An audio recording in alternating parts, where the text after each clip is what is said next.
I think one of the things we need to be wary of is public attitudes to fraud and financial crime.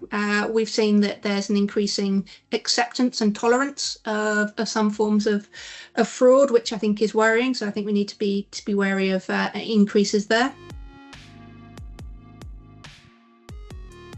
I think one of the things that we really need to be quite wary of is the acceleration of scams where the scammers are convincing people to pay their money through a route which isn't faster payments. So we've had the regulations come in last year with the mandatory reimbursement of people who are a victim of a scam where that scam has happened through faster payments, so bank-to-bank transfers. And that has had the effect of increasing the amount of attention that's gone to improving the controls that were in place around bank-to-bank transfers. What that also then means is there is an increased risk that the scammers will try and convince their victims to pay their money another way to bypass those controls.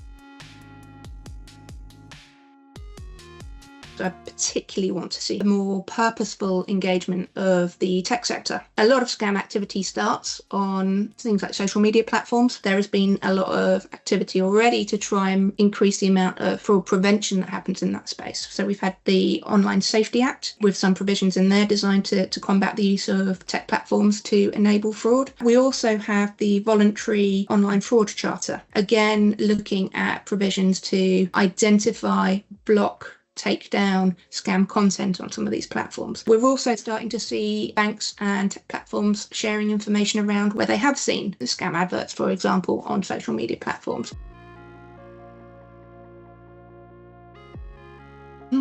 One to watch is tricky. I think there's probably a couple, but I'm going to start with how we make the best use of what is currently a very enabling data sharing regime at the moment. So last year we had the ICO release a very bullish statement around not using data protection as an excuse not to share data to prevent fraud and financial crime. And that message was very much, you can do this. You need to do it in the right way, but you can share data for these purposes. So please go in and do it. We've also got the data sharing provisions in the Economic Crime and Corporate Transparency Act. And, these are, again, enabling to increase the level of comfort in organisations sharing data, in particular for the prevention of financial crime.